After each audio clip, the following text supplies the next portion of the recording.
Hi, welcome everyone. We're going to just get started in a minute or two. Thank you for joining on time.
Good afternoon, good morning, colleagues from wherever you are. You're very welcome to our Global Cash Working Group today. This Cash Working Group is being coordinated by myself and Lynn Yoshikawa of CAP, and together with Juliet Lang. We have an interesting agenda for you today. We hope that you will find it informative, and I will just walk you through the agenda that we have prepared for you. We shall start with setting the scene of today. And our colleague Lynn has prepared a couple of slide points to refresh us on the good practice review. After that, the key theme of today's meeting is how cash working groups and how cash and voucher assistance is adapting itself to the Ukraine effect. That is the global inflation. And we have the privilege of having a key speaker from the Afghanistan Cash Working Group, George, who is going to be taking us to the adaptations that the Cash Working Group in Afghanistan has had to make in response to the Ukraine effect. We shall also go into the technical perspectives of that discussion, and we are happy to note that a couple of donors have agreed to speak to us on this particular theme.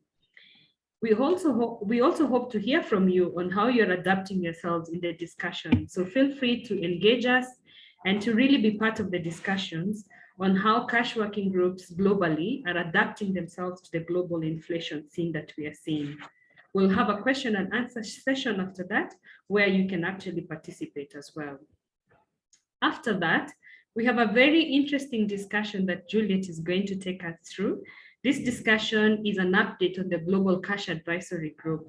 If you have been following the Global Cash Working Group discussions, you will note that there's been a couple of discussion points that have been taking place within the CAG.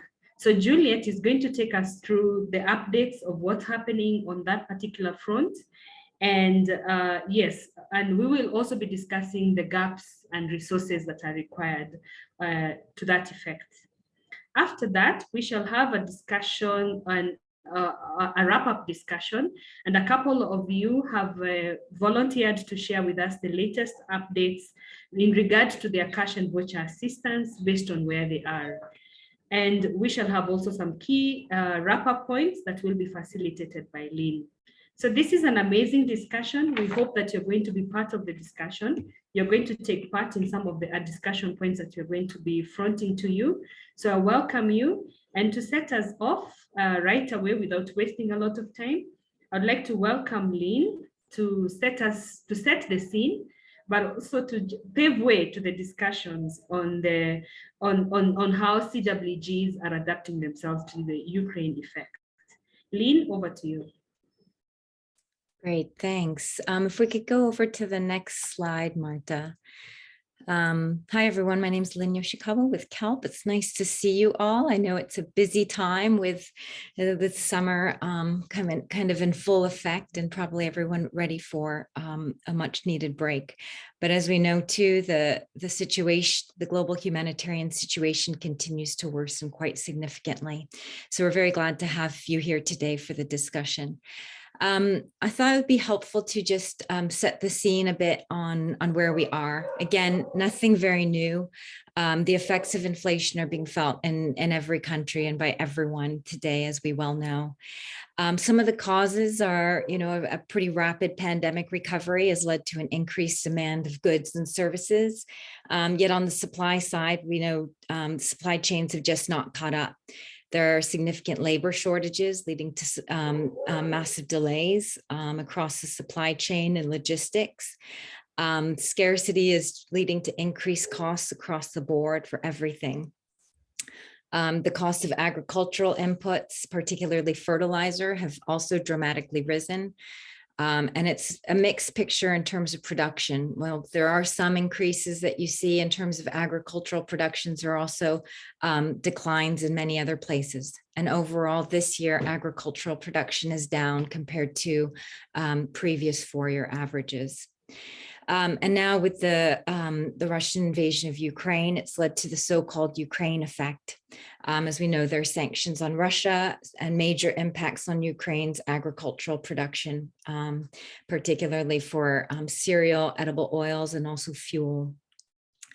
There's also underlying macroeconomic issues. So as a result of the pandemic, there's been growing debt across many governments.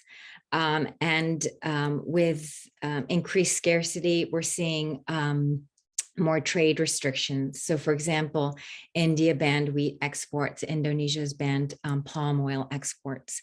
And there are increasing popular calls in many other countries to ban exports as well. We also see this straining social safety nets to cover needs. So, social protection, pension, the transfers just aren't meeting the full needs, just as we see in humanitarian CVA. We also see food subsidies being cut. Also, there have been examples already in Egypt and Iran, and this has also been a key issue that the World Bank and IMF have been keeping an eye on. It was also a key topic at the G7 this past week. So essentially what we've entered into is that perfect storm where we have increased costs of food, fuel, and fertilizer. And for FAO, they said this has resulted in the highest food prices ever recorded since they started monitoring in 1990. So a pretty dire situation. If I could turn to the next slide, please. This is a really helpful graphic from WFP looking at the projected food security needs. The first 2 bars look at 2020 pre-pandemic and then peak pandemic. Then the orange bar is last year, and then the red bar is divided in 2. So one was the needs for this year, and then you see how it's been exacerbated by the deep red by the Ukraine effect. So we see increases pretty much across the board, unsurprisingly. And certainly in East Africa with the drought, the situation has been very dire with particularly in the Horn. MENA as well, which has been highly dependent on wheat commodities from Ukraine and Russia, are suffering from severe inflation. So, for example, Lebanon, which has been experiencing a number of economic issues, there's been a 350% increase in the cost of the food basket. Syria and Yemen has also nearly doubled. So quite a worrying situation globally. And even in Latin America and the Caribbean, even though it looks like it's plateaued, there are major needs there too. If we could go to the next slide, I just wanted to show another graphic. This is from FuseNet, the Famine Early Warning System Network. And they don't cover globally, so MENA is not included here, but these are the countries that they flagged of high concern. So, unsurprisingly, we have Ethiopia, Somalia, and Sudan and the Horn, and then in West Africa, Nigeria and Burkina Faso, and also Southern Africa, Nicaragua, Yemen, and Afghanistan. So quite a significant challenges. So maybe if we could go to the next slide. We're very happy. Well, on the plus side, there is obviously a real need for more humanitarian resources, more funding. But as we know too, there are limits. All governments are strained and challenged by this issue. There was recently a recent additional $4+ billion from in the U.S. But even so, while it is a massive and welcome influx, it's not enough to meet all of the needs. From a technical perspective, we did want to provide a refresher on the good practice review on cash assistance in context of high inflation and depreciation. As you might recall, this was launched last fall. It was identified as a critical issue with the pandemic, as there was a lot of inflation and currency depreciation at that time. Is extremely timely. I don't think we imagined that we would be in this situation, 6 months later, but it is a very helpful tool for you to start using. This was led by the Donor Cash Forum, so it has the wide buy-in of various donors. It was created through collaboration with us at CALP as well as with SPACE. The GPR is not exactly a guidance in that the space is really still, the space and the learning is still being developed. So this was an attempt to really have some practical tools to understand, what the key gaps in knowledge are, and to really source some of the learnings from existing crises. So as you see there were 4 case studies from Yemen, Lebanon, South Sudan, and Zimbabwe, and also lots of other examples taken from other contexts. Like Syria, Venezuela, Nigeria, Somalia, and Haiti, etc. So very helpful. And please do, I'll pop the link into the chat briefly. If we could go to the next slide, please. So essentially the GPR takes a program cycle approach. So there are 3 main elements. One is to look at to understand the broader situation analysis, and that is summarizing what you need to know about the context from an economic perspective. And then in the middle there, you see the response analysis. So these are other key factors that will help your decision making.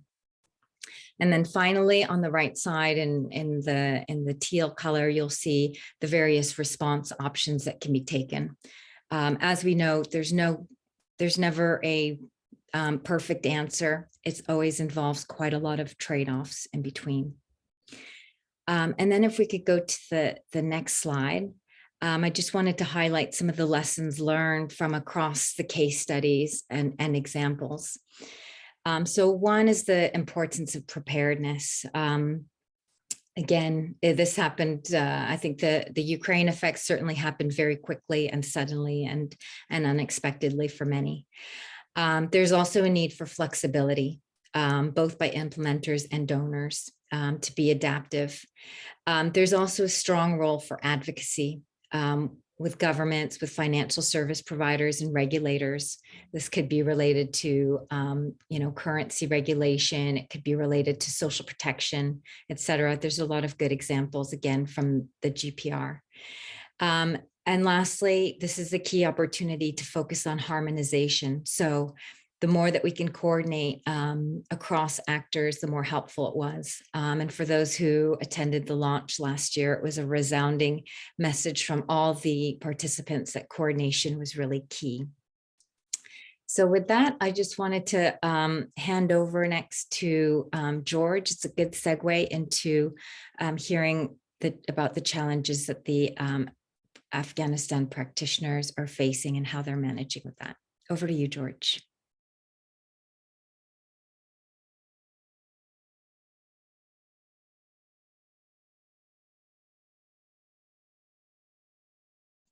Well, finally, can you hear me clearly, Lynn? Okay, yeah, thank you so much. It is a pleasure to present to the group here. I can see familiar names, so all protocols observed. I do have only 7 minutes to summarize what is happening here in Afghanistan. Therefore, I am not going to take much of your time. Lynn, can we go to the next slide? Okay, so I think you know what happened in Afghanistan immediately after the August 15 events, political transitions which took place here. So what we did as the Cash and Voucher Working Group was to put our hands on the deck. We did scenario mapping where we came up with 3 scenarios. I am not going to go through those because I think we presented about those during that period even to this platform here. But one of the scenarios was envisaging that there was going to be hyperinflation, not only inflation. We were envisaging that maybe we will see inflation at the level of what happened in Zimbabwe some previous years, where we would see different exchange rates and also price fluctuations on a daily basis. And then we come up with like a response plan in order to detect the price fluctuations, working with our partners, Rich and IMAP here, as well as WFP and the VAM team. We started, tracking the price fluctuations, which I will show you in a minute. But we're also looking in terms of, the exchange rates themselves, how the exchange rate was behaving during that period. So to refresh your minds, there are 3 exchange rate types which were operating in Afghanistan. They are even up to date. The official exchange rate, there is also the parallel market rate, and other organizations, they actually use their own exchange rates. So we were monitoring all those. And the idea was also to look in terms of how seasonal fluctuations would affect CVA responses. And recently, we are monitoring also the impact of the Ukraine-Russia war. Next slide, Lynn. Now, in the next slide, I'm going to show you what we were monitoring. I mean, you can see that it's almost a straight line. Like I said, our scenario was we were thinking that we would see prices actually, shooting like what we have seen in other contexts. We were imagining a steep line graph, and really we were geared to begin implementing, our scenarios where we thought we would also shift from CVA to in-kind or mixed modalities. However, as you can see there, it wasn't really that bad, but you can see that if we are to compare the food basket, why are we analyzing the food basket? Because this is like the basic needs, which vulnerable communities will need to have access to. So as you can see, between August and October, I think the food basket increased just by 4%. And then if you analyze again on a 3 months basis, you will begin to realize that whereas the period between October and December, again, it was like 4%. January 2022 to April 2022, this is where we saw a high increase there, 14%. And we continue to monitor it. April to the current month to June, it is 12%. So in the MEB, I will talk about that. We revised the minimum expenditure basket, and we put some triggers and said, per sector, if any increases are detected, 10% threshold, then we need to amend the minimum expenditure basket to align, with the inflationary trends. Next slide, Lynn. I want to be sure that I'm not eating out much of the time. So we were not only looking at the food basket. So the graph, which the previous graph was showing you amounts in US dollars, but here we spoke with key informants during interviews, and this is data which is coming from Rich, JMMI, and I'm happy the IMAP colleagues did the maps. As you can see, it's not only food which was affected by price fluctuations and the exchange rates in the market. NFIs were also affected, reported by most of the traders who were interviewed across Afghanistan over the months, which you can see there. Next slide. We also now did a time series analysis of the number of cash and voucher partners who were eager to implement CVA, cash and voucher assistance, in this inflationary environment. But like I said, we never experienced hyperinflation. I remember Isabel Pele, when we hosted, a capacity building session, saying there is a difference between hyperinflation and inflation. The number of our actors were increasing immediately after the political transition, and I think we have experienced a slight decrease. This is maybe not due to contextual issues, but I think this is donor funding. We still implement cash and voucher assistance. Why is that so? Let us go to in terms of what we are doing as the cash working group. So as the cash and voucher working group, and this is the last slide, what have we done? I think we are stuck on the term series. Yes, the cash and voucher working group, this is where the last slide, which I want. So immediately, like I said, after the political transition, we noted that our minimum expenditure basket had two values. It was pegged in the Afghan currency, as well as, I think there were three actually, as well as I know the euro and the US dollars. There were a bit of confusion related to how people could translate across those three currencies. So we revised it, including the contents, where we were assuming that there were new needs which came into the market. But also we made sure that we pegged it against a stable currency, which was the US dollar. And we then suggested to say our partners would convert that into the Afghan on the prevailing official market rate. Like I said, the problem now maybe which we need to hear from you is how others are implementing in several countries, because there are three operating rates in the market. And how are you managing, to really reconcile on that? It was only yesterday when I was speaking with the Afghan Humanitarian Funding Committee, AHF. They said for AHF funds, it is strictly recommended to follow the official rate. Yet beneficiaries in the market, they interact with the parallel market rate. So I think we need to really discuss and see how we can. This is a challenge actually, Lynn. Then we are also monitoring markets, like I said. Initially, we were actually monitoring markets which are within Afghanistan, but with the Russia-Ukraine war, we have recommended to our partners, REACH, GMMI, WFP, VAM, to continue also monitoring, supply chains which are bringing goods into the country. And we think they are going to include those indicators as well. Then using evidence, we are also going to amend some of the transfer values within the MEB, especially using the War of Afghanistan assessment, mid-year evaluation assessment. And lastly, we are developing guidelines on how to be flexible in shifting modalities in the event that cash is not the silver bullet. Thank you. And I will hand you over, Lynn. I hope I didn't really take much of your time. Thank you. No, that was perfect. Thank you so much, George, for a whistle-stop tour of all the different interventions that you've planned.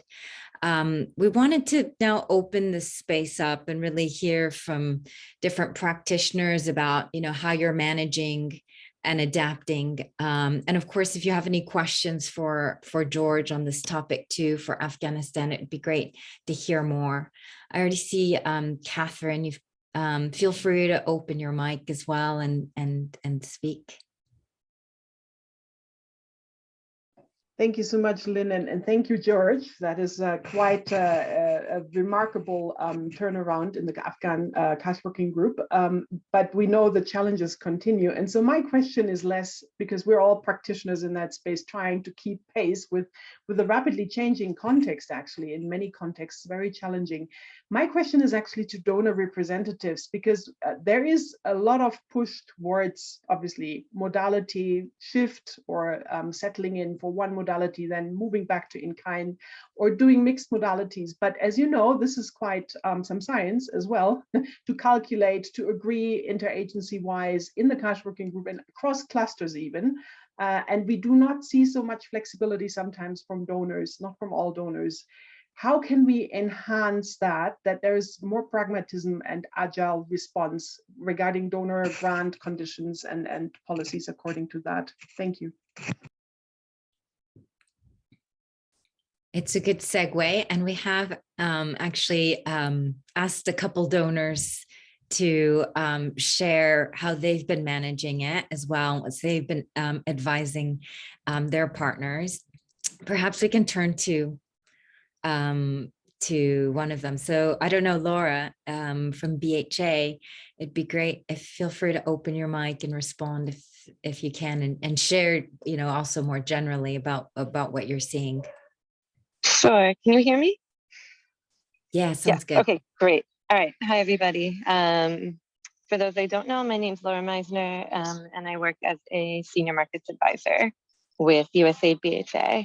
And Catherine, I think that's a very well placed to comment. And I just want to appreciate George's work and everything that both the Afghanistan working group, and I know that a lot of cash programs and response level cash working groups are really struggling with this. From BHA's perspective, you know, we know that there's no one global approach, right? There's no one right answer.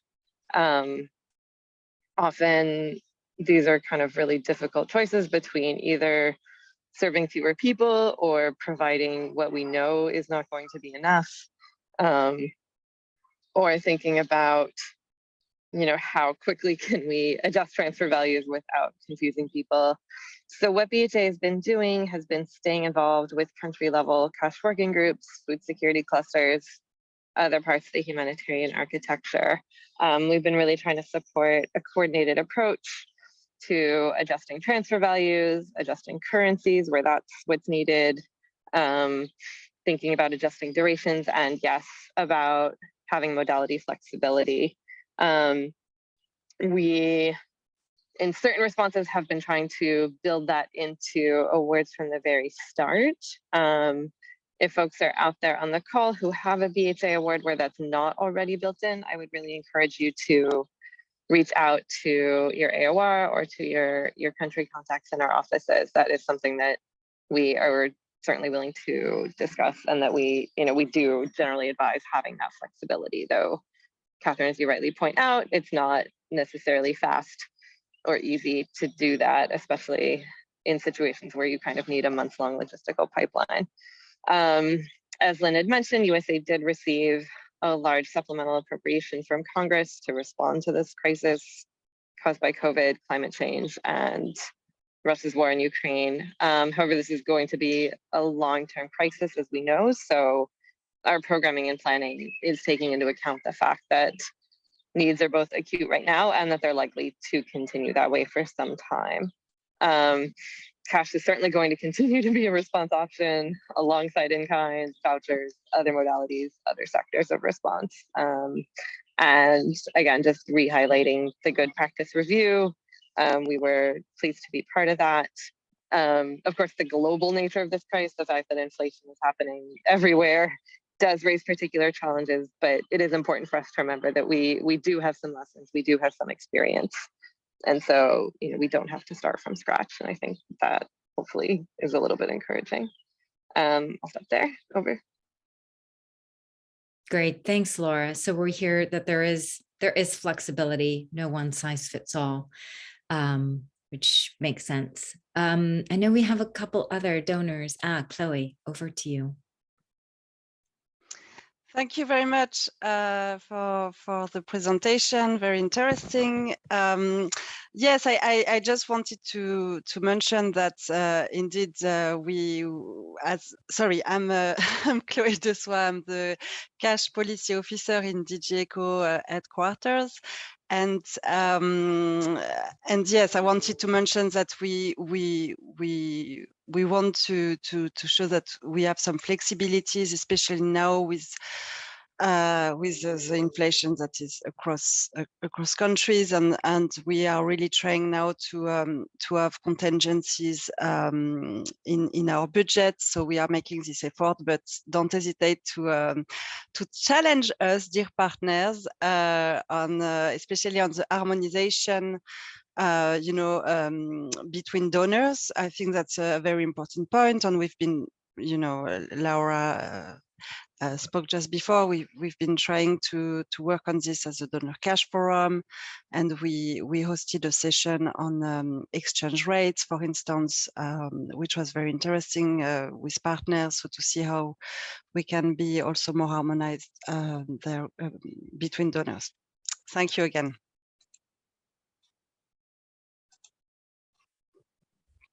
Great.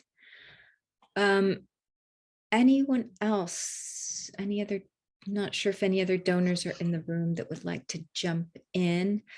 Otherwise, I would welcome some inputs also from practitioners. We've heard a range of different ways that cash actors are managing this, either reducing the number of payments, like consolidating payments, and as well as, different ways of adjusting the MEB to live market monitoring. So be great to hear. I know we also have Rory Crew, who's on the call today and has been working with CALP on a real-time evaluation on the Horn response. So if I don't see any hands, maybe I will turn it over to him to share some of the findings that they've picked up in the evaluation. Straight over to you, Rory. Great. Thank you all. Some familiar names, which is fantastic and great to meet the rest of you. So I didn't come to this fully prepared to speak, so just be aware it might be a little bit fragmented. As Lynn said, and thank you, Lynn, for this opportunity. I've been part of a research team with Stephen McDowell and Ragsan Consulting based in Somalia, looking at the recent or the ongoing response in the Horn of Africa. And CALP asked us to look at three things really in this piece of work. It was what lessons had been learned from previous drought responses and which lessons hadn't been learned.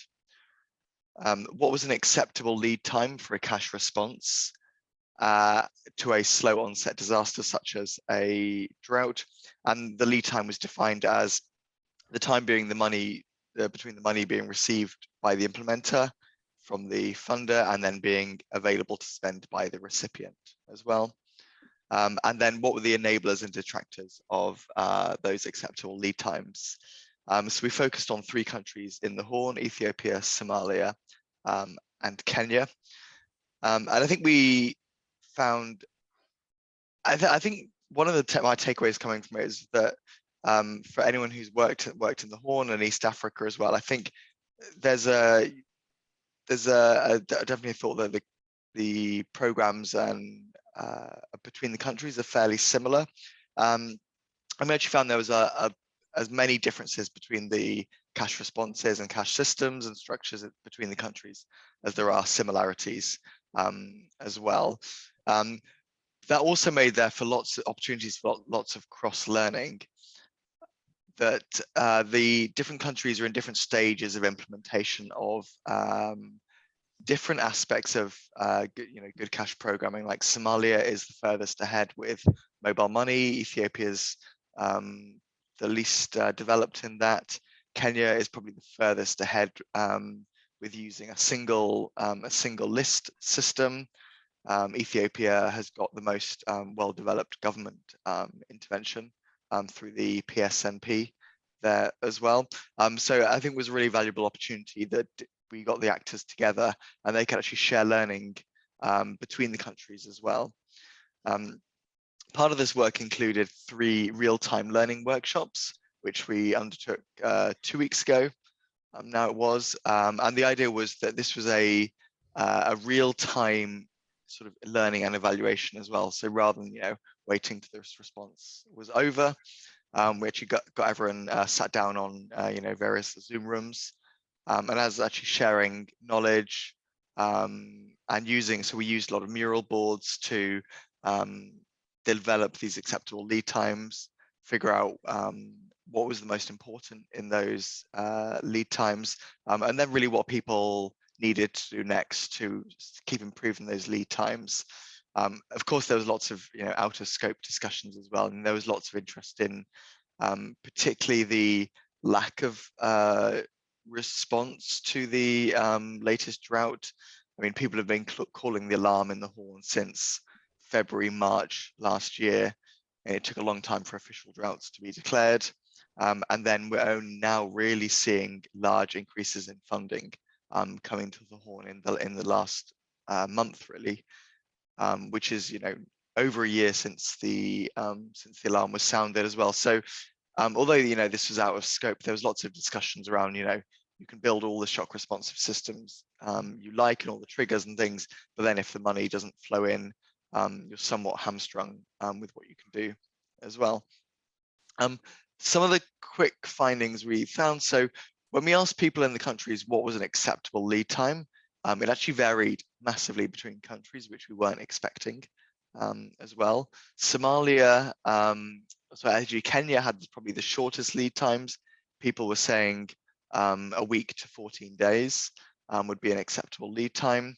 Somalia was then 14 days to a month as lead time, and then Ethiopia was 1 to 2 months for an acceptable lead time as well. And lots of understandable reasons for this. I think that Kenya is a easier operating environment, less access issues, fewer security issues.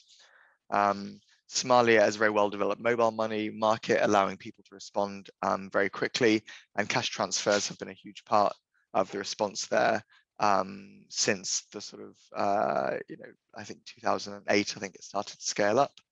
And Ethiopia is just a huge country geographically, much larger population than the others. The government is more involved as well, which can, slow when you're aiming for speed. That can slow things down. Obviously, there's many bonuses with the government being involved as well. We did hear that. To ask quickly too, maybe if there was anything specifically that that you might have picked up in terms of the flexibility and adaptiveness of cash transfers. We understand, in some contexts, currencies are fluctuating quite a lot. Prices, of course, as well, all making things more challenging. Have you seen anything more, I guess, more specifically around those adaptations that would be of note? We did discuss this at great length, and to be honest, we didn't hear much from the implementers sort of in response to this. We looked at the market monitoring systems in each country, which are operating fairly well, at least on a most cases a monthly basis. The inflation and the inflation, is increasing. Prices are increasing as well. People generally haven't been able to respond to that by changing transfer values and things for all the normal reasons as well. That there is either transfer values set by the cash working groups, either informally or formally endorsed. So changing those can be slow. And interestingly, we did hear that. There hadn't, in all cases, been agreements of when to change cash transfer values. So even in cases where they've been endorsed at the set value, there hadn't been a formalized process. So, okay, when do we actually change this as well? So it was difficult for people to sort of expect that and then plan that into their future work as well. And people are saying, we need to know well in advance when the transfer values are going to change, so we can reprogram them into our donor budgets as well. And we heard, as is common, some reticence from donors to increase transfer values, because then that decreases coverage as well, and decreases the the beneficiary numbers as well. Of course, I think that's a simplification of all the stakeholders and all their views there, but that was sort of the general thrust of what we're finding as well. In terms of responsiveness to this, the biggest issue was just really the lack of funds that have flown into the Horn to be able to respond in the last year, really. If we looked at the March cash transfer volumes this year, compared to the March cash transfer volumes last year.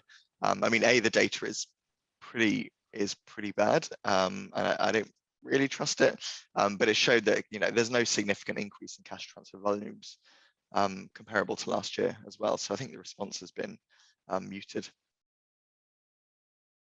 Great, thanks for that snapshot, Rory.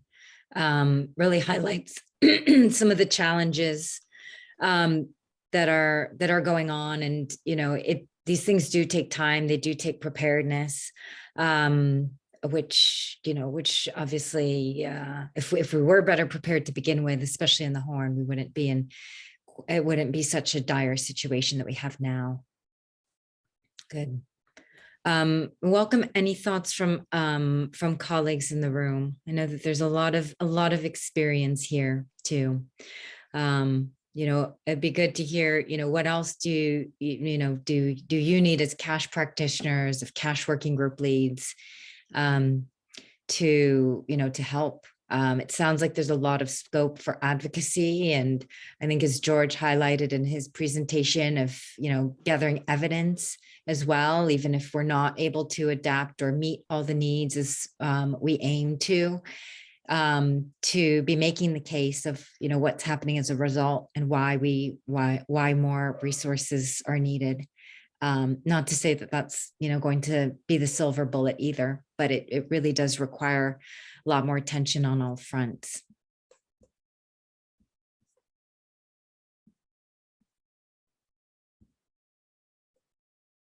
Any other thoughts on this?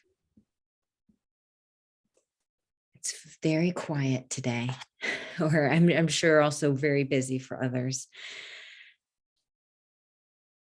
Ed, go ahead. Hi, everybody. Ed Fraser, Danish Refugee Council's Global Economic Recovery Advisor and CDA lead.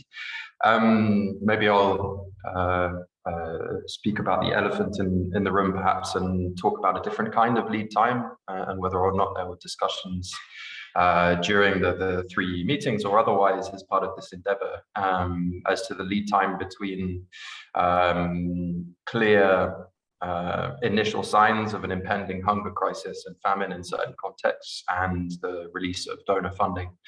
Clear that wasn't necessarily the immediate scope of this exercise, but for me, and I'm sure many others on this call, that is the fundamental challenge, particularly in Horn of Africa. Talking about the longest lead time between receipt of cash and delivery being a month to two months, we're talking about the other type of lead time being as long as a year, if not longer. And I know that you had touched upon some of the lessons that weren't learnt, and I wonder if the discussion of anticipatory action and the related funding shortfall, which is becoming increasingly evident, even if it's being slightly mitigated, was covered, and what views were shared, and as Lynn rightly puts, what collective advocacy might there be towards our dear donors for let's say more timely release of funds. Thanks.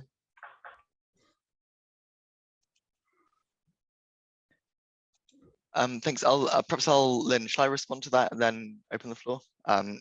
Great. And thank you, Ed, for those comments there. It was definitely outside the scope of looking at the lead times between the sort of the triggers and the donor and the donors confirming the money. Although of course it was discussed at great length as well, and we had donors involved in the sessions as well, and they were honest about the challenges from their side as well. And I think one of the reasons it was out of scope as well, because we didn't see at a regional level that we'd actually be able to have much impact on this as well. We did actually come up with a couple of useful things that actually donors could do, that in some cases they'd done so where there'd been existing relationships between the donors and the implementers as well. The implementers were actually quite willing to proceed with the program, often up to geographical targeting, before the funds had been received from the donor. Obviously, they'd need some sort of yeah, sort of confirmation that the funds are coming, but they weren't even waiting necessarily for contract signature. I think so the donors were able to say, informally to the partners, okay, this money is coming, of this amount, and then people will start running the program and getting this this sped up. So I mean, one of the detractors, one of the slowest things was, well, I mean, what takes up 50% of a lead time we heard in most countries was targeting. So if you can start that targeting, you can actually sort of get ahead of the donor's lead time as well. And at least, and then some were saying, okay, we'll only start once we get the contract, but not the actual money, come through as well, because even the money payment for some donors can take quite a while as well. Obviously that, you need existing relationships for that as well. Interestingly, a couple of people we spoke to, people all pretty much always started, hammering on the donors, the donors need to be quicker. But then once we dug into it, everyone was willing to admit, okay, we can be quicker too. It's easy, it's easy to blame, the donors, and there's much work to be done there. But people then, looked internally and said, okay, we need to improve ourselves first, as well. And I just saw, I'm not sure who published it, but I know Valentina Barca shared a post a couple of days ago looking at the implicit shock responsiveness of cash systems as well, and how just by building people's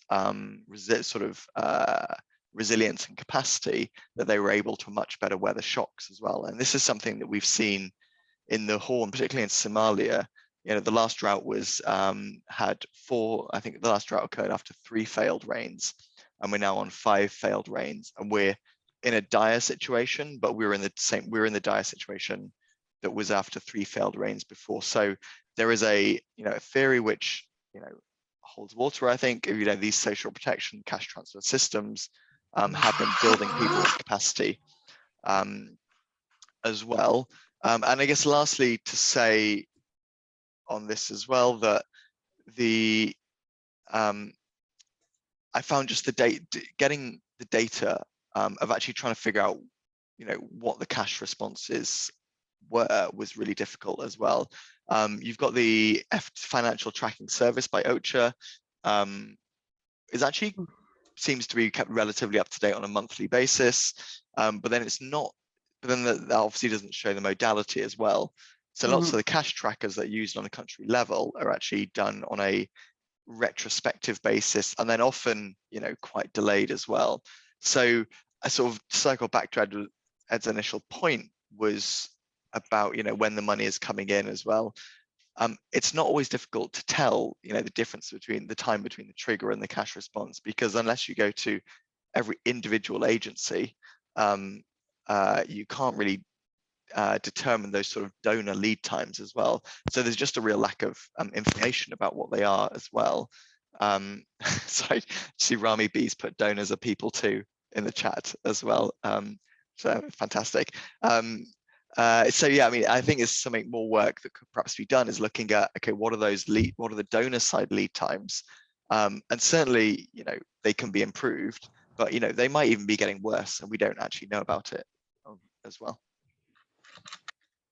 Yeah, I guess on that note, I think it's a good reminder that this is a challenge that everyone is facing right now. And it really does require, coordination, collaboration.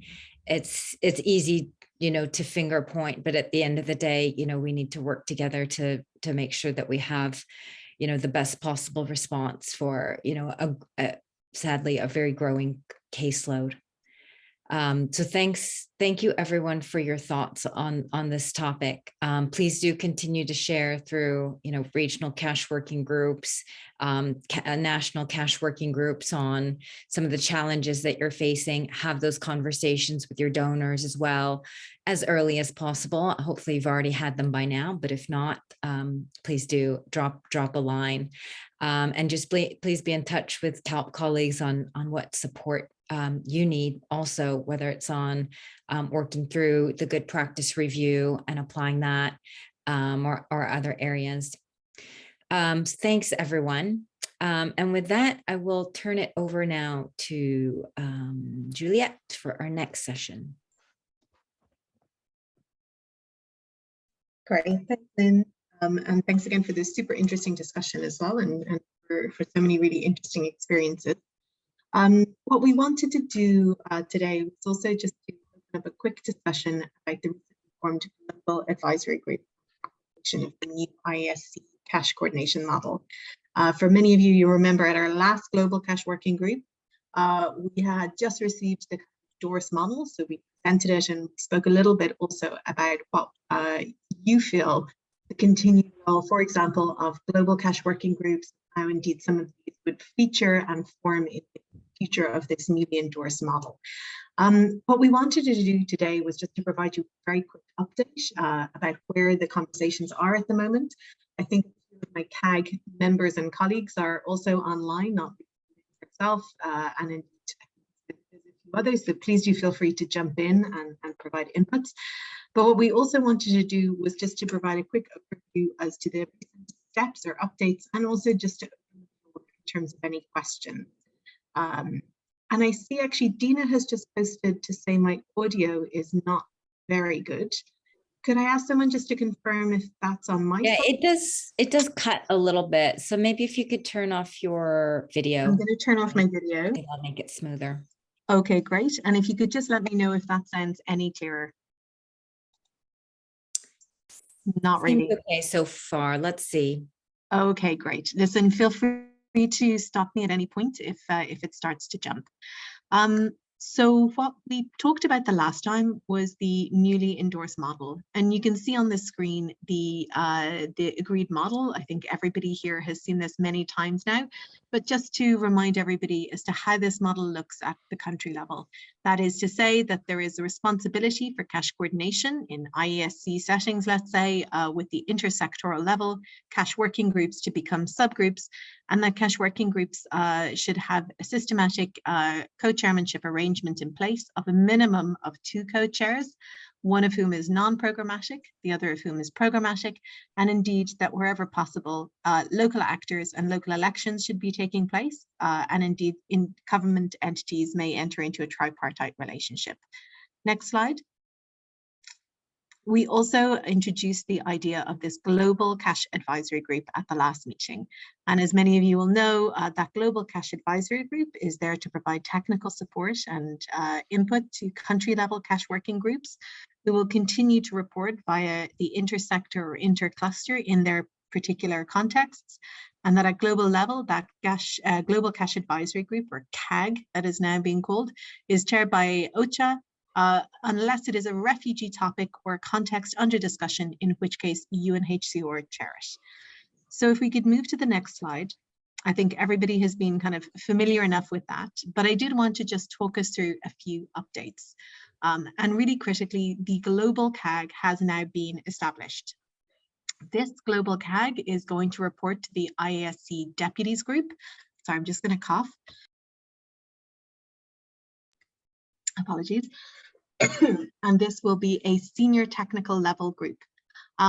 The CAG has got a very busy work schedule, so at the moment it is meeting fortnightly. It met for the first time on June the 9th and most recently on June 23rd, and we have our next meeting on July 7th.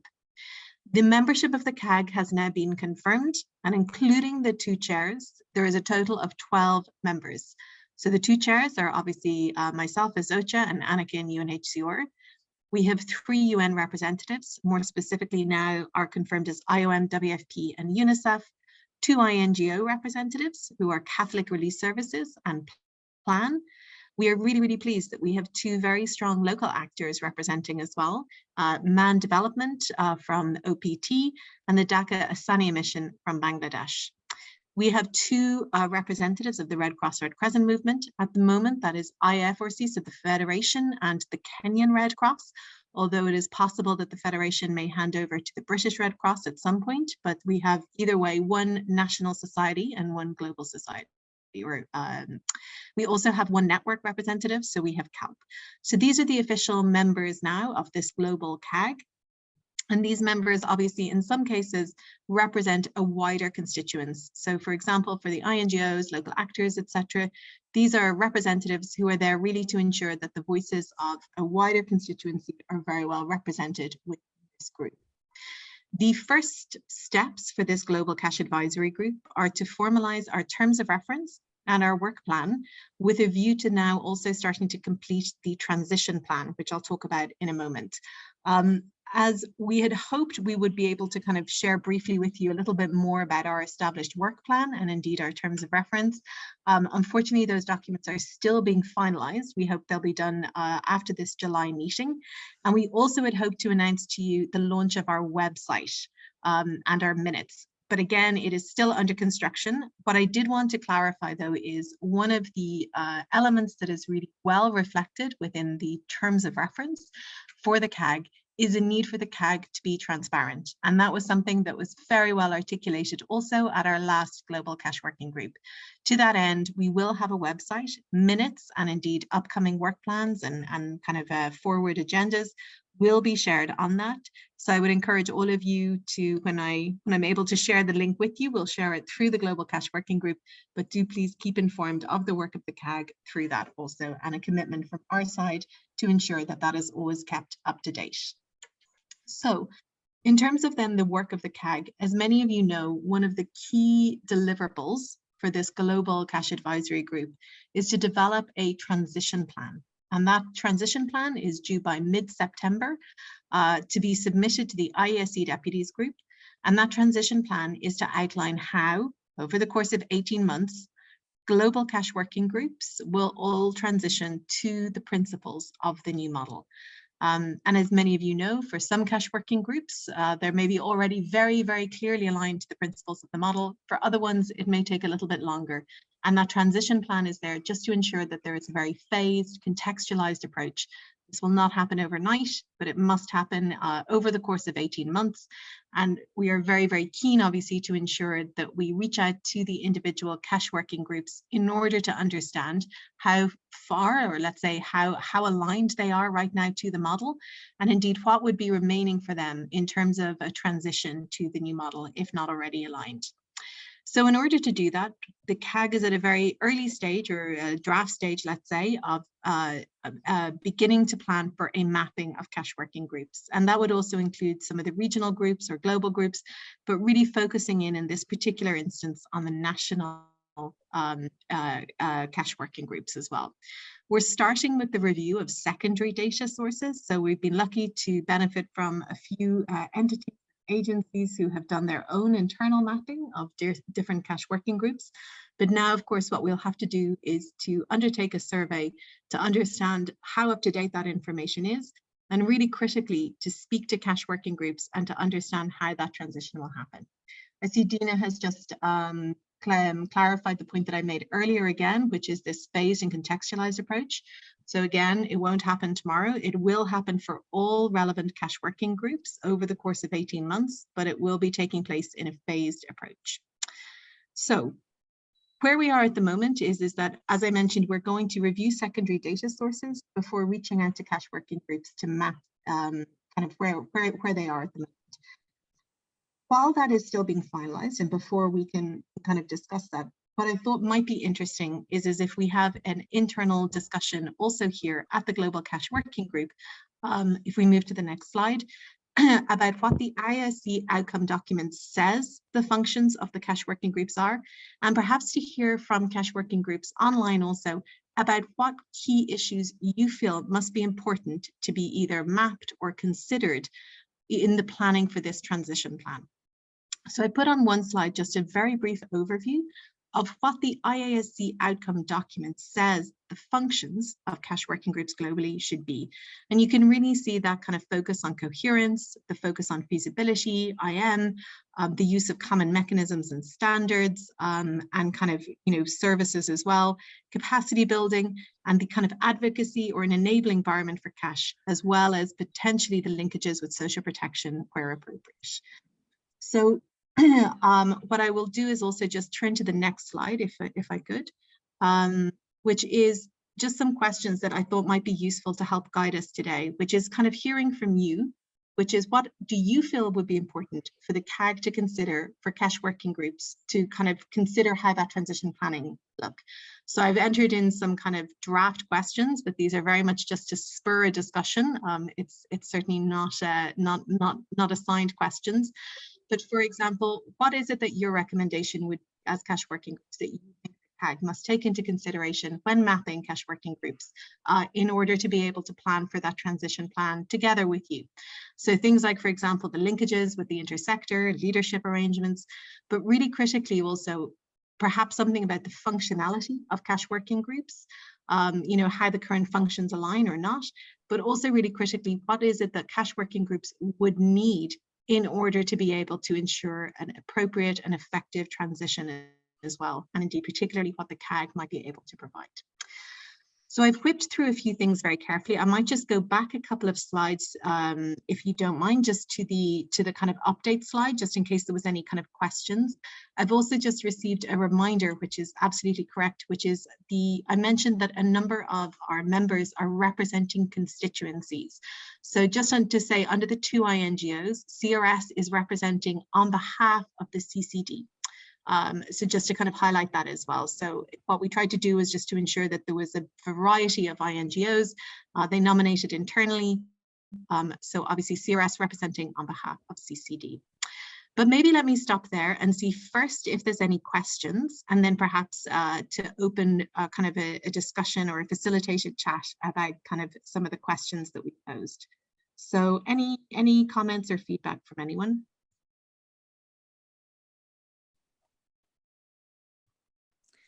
Juliet, there was one comment in the chat from Clayton. Clayton, feel free to open your mic, or Juliet, you could read the chat. Sure. So Clayton mentioned that there is a concern at the national country level that the role of INGOs is not articulated. Yes, Juliet, hi everyone, and thanks for the presentation. So within the Southern Africa regional cash working group, there was a concern that we don't see the role of INGOs in that model, and INGOs mainly together with UN agencies have been coordinating the national cash working groups. So there was that issue to say, where do they now sit in within the new model? And it was again felt that it might be prudent as we do the transition to go home to them, so that you know that transition to the new model where we have voucher now coming in becomes very, very smooth in terms of continuity. So that was the feedback from the Southern Africa region cash working group meeting. Over. Great, thank you so much, Clay. And really important points as well in terms of that, as you said, that feeling that INGOs are not feeling well represented. I think that one of the I think there's two things. I think firstly, just to say within the model at country level, what I hope is kind of clear in the outcome document is how critical it is, particularly to ensure that cash working groups are led by particularly programmatic actors that are appropriate, that are representative, and indeed that there is kind of clarity about the election into the seats for those actors as well. And the intention of the model is certainly not to kind of push actors out, but rather to ensure that there is an environment that is kind of open and indeed collaborative. particularly at the subnational level, but indeed at national cash working groups. I think that the language is particularly clear on the role of national actors. And I appreciate you're speaking, of course, about INGOs, but in particular, that kind of element, which I hope is clear as well, about the importance of ensuring that actors who are already on the ground, who already have extremely good and strong knowledge of existing programming, of existing vulnerable communities, that they indeed should be kind of actively engaged and indeed potentially providing co-chairmanship or co-leadership in these cash working groups. At a global level as well, you know, the two INGO representatives are also there to ensure that the wealth of experience, the wealth of kind of guidance, the wealth of tools that the INGO community have done, and in many cases have set up some cash working groups themselves in a lack of other establishments, that is really drawn upon, and that those kind of lessons are very well taken. I think the point, you know, as you were saying about making sure that that messaging is particularly clear, that the INGOs understand that, is a really important one. And perhaps in the mapping, particularly for the regional groups, where we see, you know, strong roles of INGOs in some countries where perhaps the cluster system has not been activated, or, you know, there's more humanitarian advisory teams. I think that's something that will be a slightly separate discussion as well, because obviously the model applies only to IESC kind of settings, you know, particularly for the Southern Africa region. There's a lot more of context that would have a slightly different structure or setup. So I think the real focus there is how we have a discussion about support that the CAG or indeed the global cash community can provide, while recognizing that in those contexts, of course, the leadership requirement does not speak to context outside of, you know, traditional ISC settings and refugee settings. There's just one other thing I just wanted to mention, which I see has just come through in the questions as well, which I should have mentioned, that in the global CAG, so these 12 members, these are the permanent, let's say, core members, but there is an agreement, and I think it's been very well kind of discussed previously, about the fact that these 12 members are simply the core members, and that from time to time there will also be a requirement and a request indeed to ensure that we have broader consultations. So there will also be a mechanism by which we will be opening some discussions to other participants in an observer function.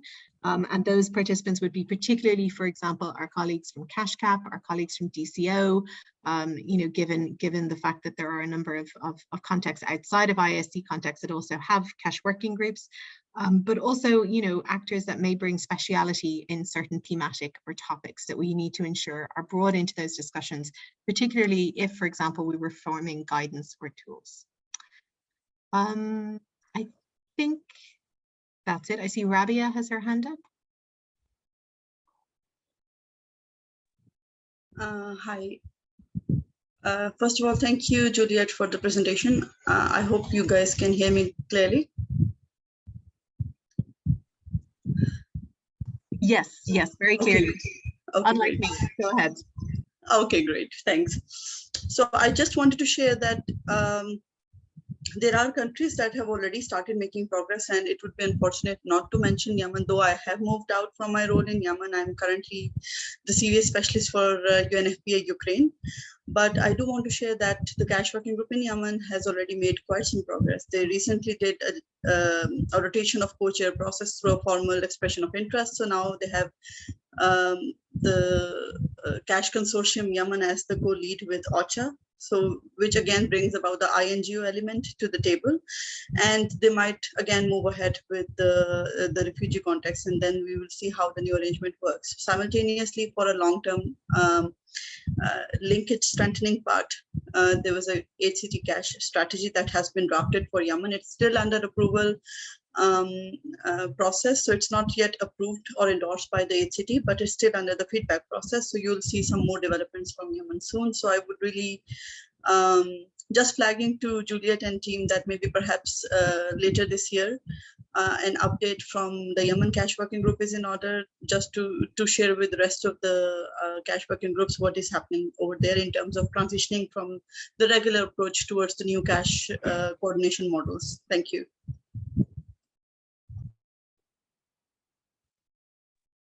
Great, thanks so much, Rabia. And indeed, as you said, for many cash working groups such as Yemen, already very kind of far along the path in terms of alignment to the principles of the model. And indeed, those elections, as you said, really reinforcing that role of the INGOs in that kind of co-chair function as well. I think there's one other question in the chat from Rory, if I'm not mistaken, in terms of the principle of resourcing for cash working groups. I think, Rory, you spoke more about the IM function, but I presume that this is a question more about general resourcing of the 2 cash coordination positions. Is that correct? Perhaps you'd like to open your mic.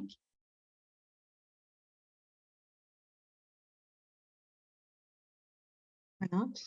Oh, sorry, can't unmute. No problem. Yeah, I think, Rory, one of the 3 core functions of the CAG is to try and consider how, let's say, kind of resourcing, sustainability and participation and prioritization, I should say, will be ensured for cash working groups. In terms of the kind of resourcing, so from an OCHA perspective, let's say, so in terms of that co-chair, that program, non-programmatic kind of function, that is something that we would obviously be factoring into kind of core budget allocations as a core function.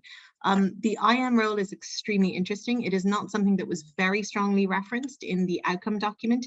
It is something that some of our CAG members have really been pushing, and I think it's extremely important for that.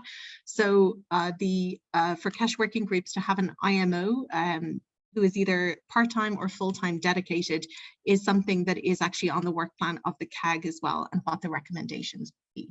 And I see capacity specifically, so that should answer that. Is there any other questions or clarifications just in terms of where we are at the moment?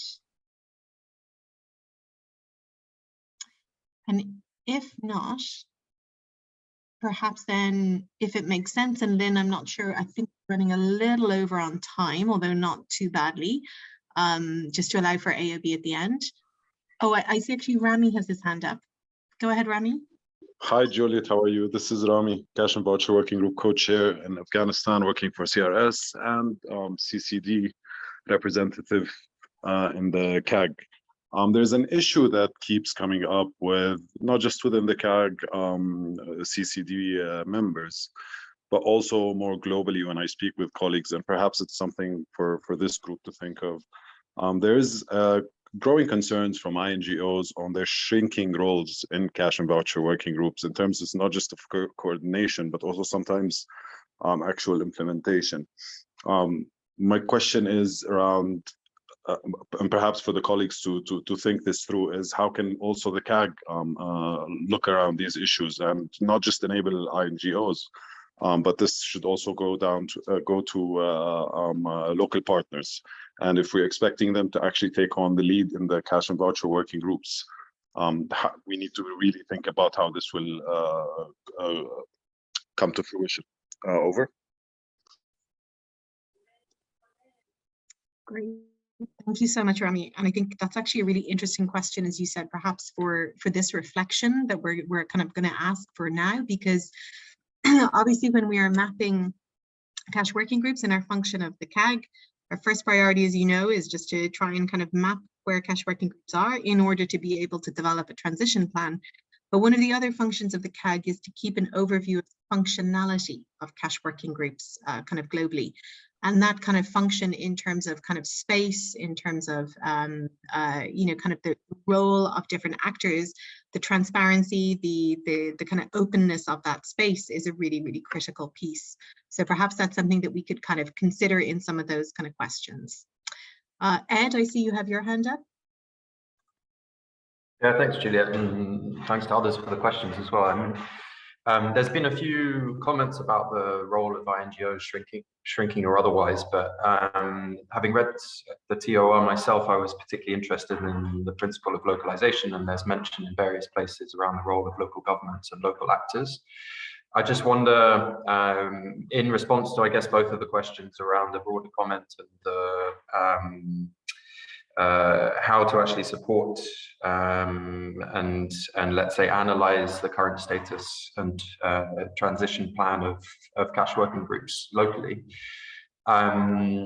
how can we make sure that the global CAG or the GCAG is a conduit to or a driver of meaningful localization around cash coordination, and not either a sort of neutral entity in that respect, or one that maybe in at least to some might be perceived as a bit of a contradiction in terms, that you know, the caucus that formed this GCAG spoke in grand terms about localization and has done as part of the grand bargain for many years. Some might see that the, you know, one of the key outputs being another global coordination initiative as being a bit of a contradiction in terms, even though, of course, the principle and the hopeful impact of it is not as such.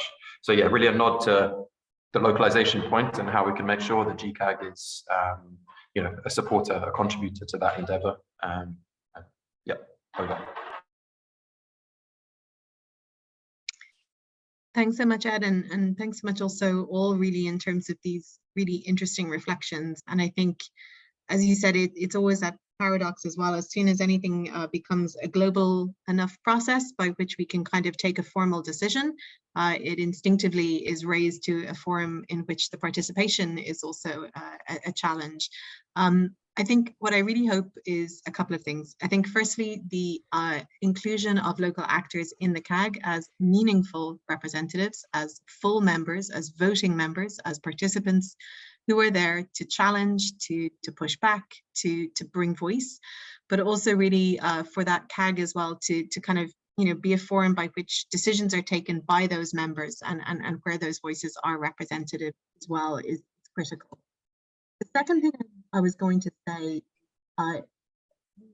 if we just move to the last slide, I had listed some questions that were very general in terms of how you as cash working groups, what do you think it is important for the CAG to consider in terms of the transition planning? But I mentioned that there are two kind of, let's say, you know, key functions that the CAG will be producing. One is obviously that mapping for this transition plan, and this is really solely for this transition plan. We have a deadline, you know, of mid-September to the ISC deputies. When will cash working groups transition? But there is that broader piece of work that I referenced previously as well, which is around that idea of the development of an overview of the functionality of cash working groups globally. And you'll see within the ISC outcome document that's very clearly written. There's even the inclusion of references to, you know, performance indicators or KPIs, like how we will track and measure. And I wonder, is there, you know, something in there that, you know, is also about how we are actually living up to those commitments about localization and active participation as well, that, you know, in terms of that measuring or that oversight of the functionality of cash working groups, that they certainly go beyond just simply, you know, how many people attended, what was the frequency of meetings, you know, is there terms of reference, but also speak really in terms of meaningful contribution, a truly transparent and open forum for decision-making that is collective and, you know, coherent. So I wish I could give a more clear kind of answer right now, but I hope that, you know, that overview that will, through those 12 members and as we begin to unpack those kind of, you know, questions as to how we should measure the functionality of cash working groups, that could be a very serious consideration in there as well. Let me stop there. I mean, I think in a way we're already getting into some of these kind of key questions as well. So maybe we don't need to kind of go through them, given we are running a little bit out of time.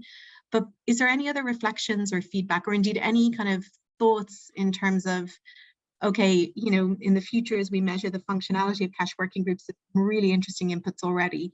But in that very first stage for us as the CAG, as we reach out shortly to survey cash working groups, to understand where they are, you know, in terms of that transition, and as you know, as has been said, some groups further along than others, you know, and also that this is a transition that will be contextualized. It'll take place over 18 months, so it'll be phased.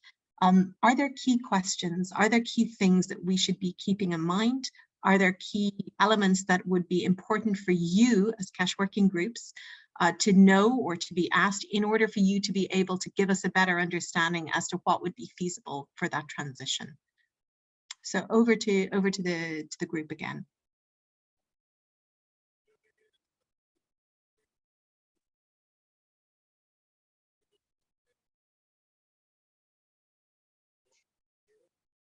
I might just jump in. I don't see any other hands, but something that I've seen and heard a lot for, yeah, essentially for as long as I've been with CALP is that, really key is dedicated capacity of at least a single cash working group lead. So again, making sure that we have the resources, and of course, someone with both the technical expertise, but also coordination capacities. So I think that one is hard always to get in a single person. So I think that's where there is the positive in this structure, with more than a single lead for those different skills and expertise to be harnessed under the new model. But I think just from some of the recent regional conversations, a lot of the issues do come down to, turnover. Say, for example, someone has just left and an organization is trying to get a new person, but there's still a 6-month gap. We know recruitment doesn't happen overnight. So I think that one is relatively straightforward to measure. I'm not saying that we should always look for the quick wins, but that is pressing, I would say.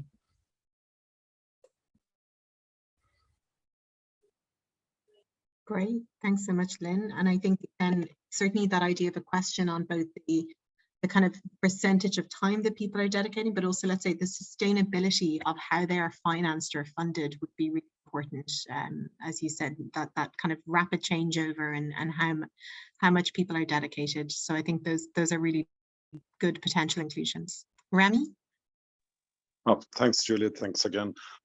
There's the issue. Of course, we've had conversations about that in the CAG, but I would also appreciate, if not now, because there's not too much time, but I would talk to the participants of this meeting and ask, in terms of accountability, we're thinking around setting indicators for actually measuring the performance of cash and voucher working groups.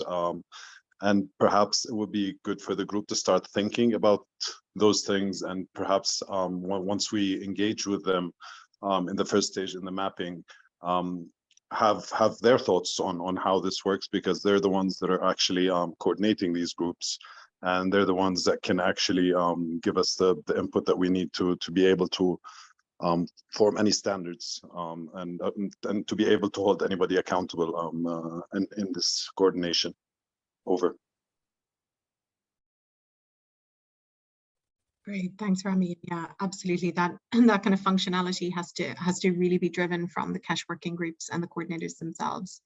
And I see Dina is also agreeing in terms of that transition and resourcing for capacity. So again, even in that initial mapping, e.g., how do we get to this transition plan? I think that would be a really critical element that we could kind of table for inclusion moving forward.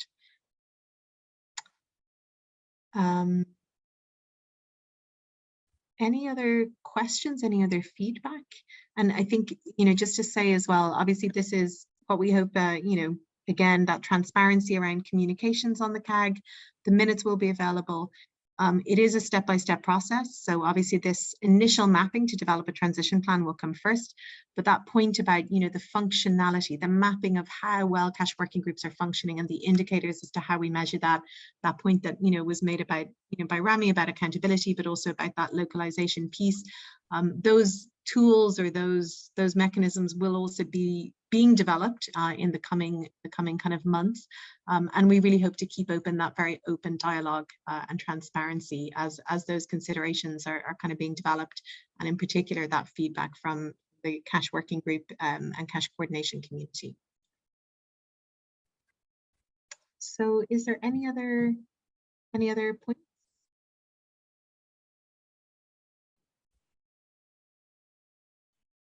I saw there was one last good comment from Dina on ensuring inclusiveness. Sure, as well. Yeah, that's a really interesting point Dina made as well about, for the INGOs, how we do the nominations for cash working group co-leads. I think a really interesting process, which I think worked very well, was within CAG that a lot of constituencies nominated among themselves on the basis that it would obviously be rotational, and that they would be representing a wider group of stakeholders. So that's obviously a really interesting point in terms of some of those discussions. I'm so sorry, I'm not keeping up very well with the chat. I see a few questions. Sorry. All the questions are coming at the very last minute. Everything's coming at the end. Wael, I see that you asked whether if there is a UN agency and an INGO, if there should be a transition still to OCHA, for example, UN to UN. And just to say on that, the principle of the model is that there will be a non-programmatic co-chair at all times. So the OCHA function in that particular case is a non-programmatic, e.g. an entity that does not program. So the model does not specify it must be one UN, one INGO. Rather, it specifies it must be one non-programmatic actor, and in the ISC context, that's listed as OCHA, along with a programmatic actor, be they INGO, UN, or national. And in some cases, of course, you may also have a third tripartite arrangement of a government entity as well. So I hope that's clear.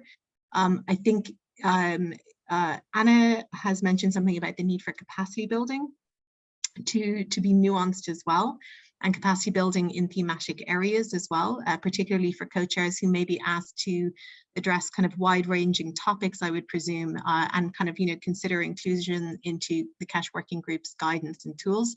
I think that's a really important point, and one we should be certainly picking up on in the CAG, particularly with the support of some of our colleagues.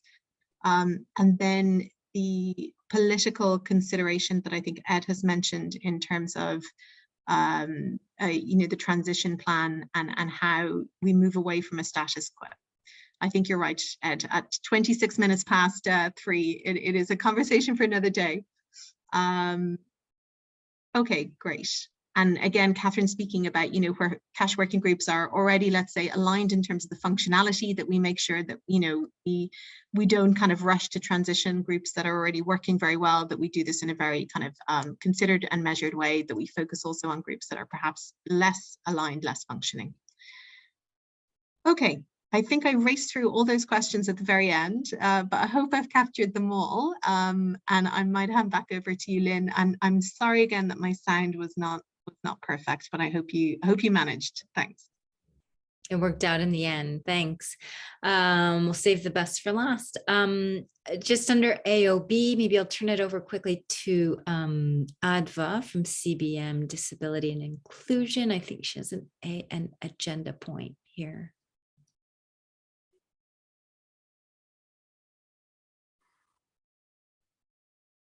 Maybe, or did she? Actually, I think she might have had to jump off, but we will certainly share that in the minutes then. Sorry. Just maybe one last point and then we'll leave. James, please go ahead. Hi, it's James Barron. Great chat. I always rather feel that the private sector gets left out of these conversations a bit, but that's not what I want to talk about directly. Last month, UNHCR and IOM joined me at a private sector conference in Spain, where they talked about everything we talk about here. And the private sector were even more interested than they have proven in the past to get together in a way that they don't know how to do with us. And what I would like to propose, and have had initial discussions with a few stakeholders in, is having a World Cash and Crisis Conference, Cash and Crises Conference, probably end of next year, beginning of the year after, because these 500 people in a place, which the aid world would not be expected to pay for. I just want to know if it's a good idea. So don't need to discuss the ins and outs now, but I thought I might put a SurveyMonkey out via the CALP and MICD groups, if you're happy with that, and gauge some feedback from what people think. I think it's overdue. I think the private sector really wants it. Non-traditional actors, beyond MasterCard, beyond Red Rose, beyond the M-Pesas, there's a whole lot of people out there that want to engage and we're not really reaching them. This would be an idea to do so. That was my idea. Over. That's a great idea, and it actually segues really well with my last AOB is to sign up for the next Cash Catch Up, which is actually focused on hacking the humanitarian private sector divide. We've engaged a number of CALPS FSP members in the discussion. And we'd love to see you there. We'll have a bit of a panel discussion. Again, it's not going to solve all the problems, but the goal is to just start to have more conversations with private sector actors, and we have ongoing conversations too. So I agree with you, James. I think there's certainly the appetite around that. It's huge and remains a bit untapped. And as we've been recruiting for a new technical advisor focused on digital payments and data protection. So we hope we'll be able to harness some of that. So we'll certainly be in touch. Great. Thanks, everyone. I know we're at time, but thanks all for making some time in your busy schedule. And we hope to see you for the Cash Catch Up in mid-July. Hopefully you will have a quieter summer, but one can hope. Thanks, everyone. Hope you have a good rest of the week.